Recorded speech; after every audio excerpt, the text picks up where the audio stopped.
जुड़ने के लिए धन्यवाद। आज हम आपके सामने एक अर्धवार्षिक प्रश्न पत्र को डिस्कस करने वाले हैं। यह प्रश्न पत्र पिछले दिनों HL inter college Indiranagar Banda में संपन्न हुआ था, जिसमें बिना देरी के शुरू करते हैं। पहला प्रश्न है आपका, उत्तल दर्पण से बनने वाले प्रतिबिंब की प्रकृति है।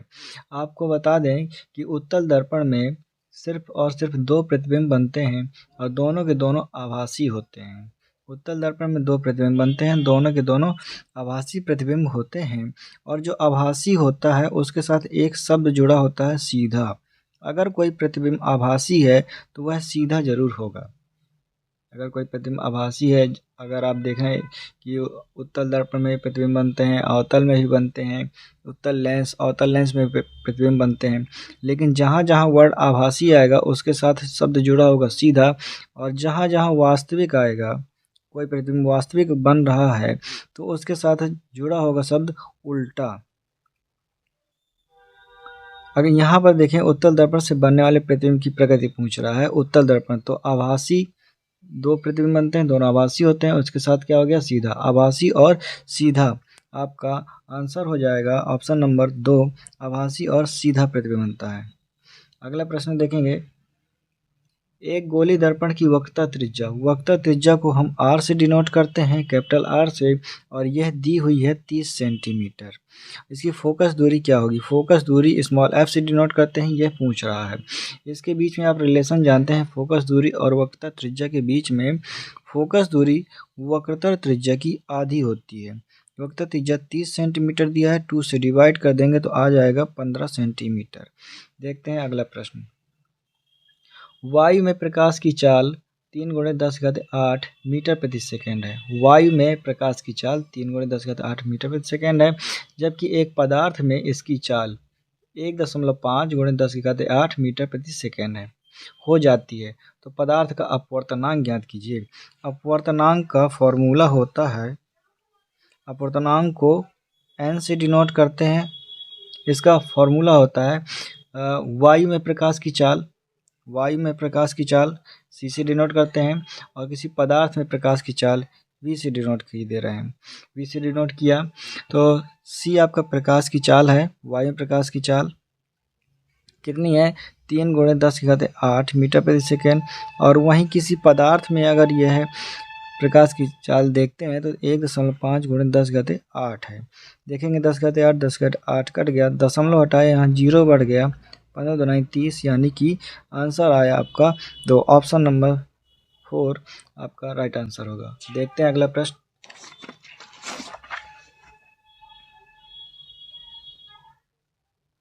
अगला प्रश्न है आपका, निम्न में से किसके सामने रखी वस्तु का प्रतिबिंब सदैव सीधा, आभासी तथा छोटा बनता है? सीधा, आभासी और छोटा बनता है। सीधा, आभासी, छोटा देखेंगे तो आपको अभी बताया कि उत्तल दर्पण में दो प्रतिबिंब बनते हैं, जो सीधा और आभासी होता है, और फिर इसकी साइज देखना है। यहाँ पर साइज सदैव छोटा बनता है वस्तु से, तो इसका आंसर हो जाएगा ऑप्शन नंबर 4, उत्तल दर्पण।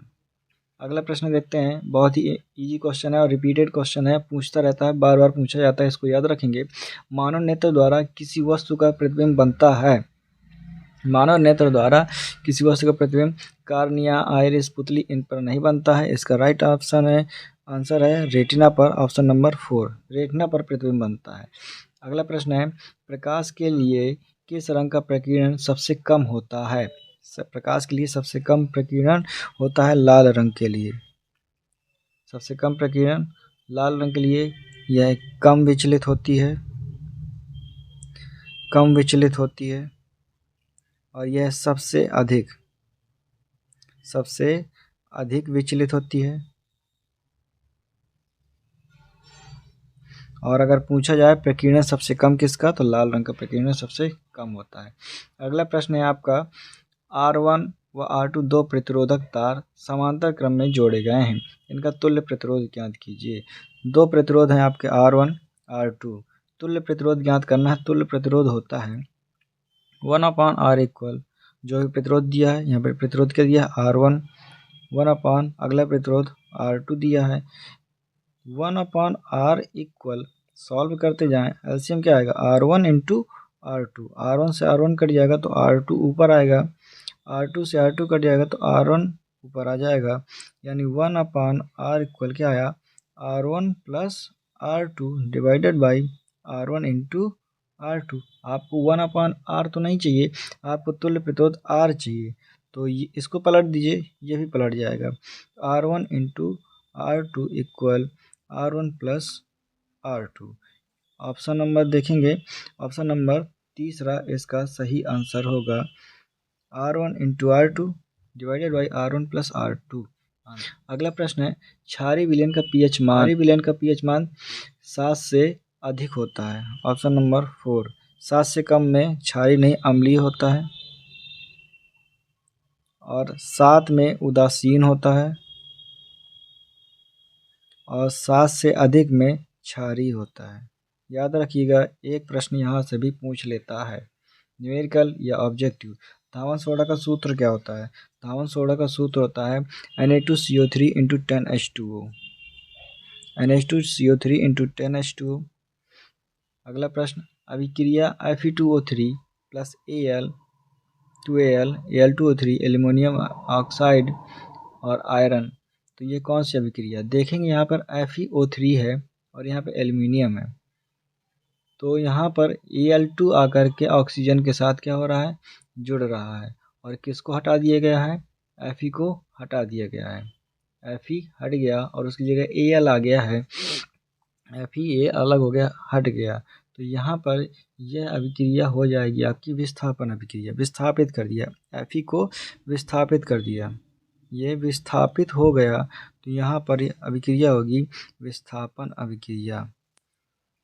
सिर्फ एक एलिमेंट हट रहा है तो विस्थापन।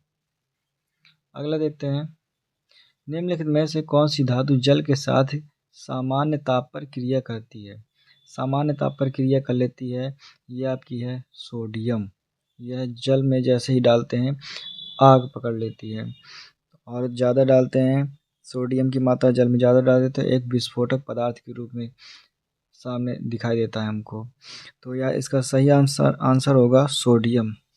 H2SO4 की क्षारकता होगी, H2SO4 दो हाइड्रोजन, इसकी क्षारकता भी 2 हो जाएगी, H2SO4 में क्षारकता 2।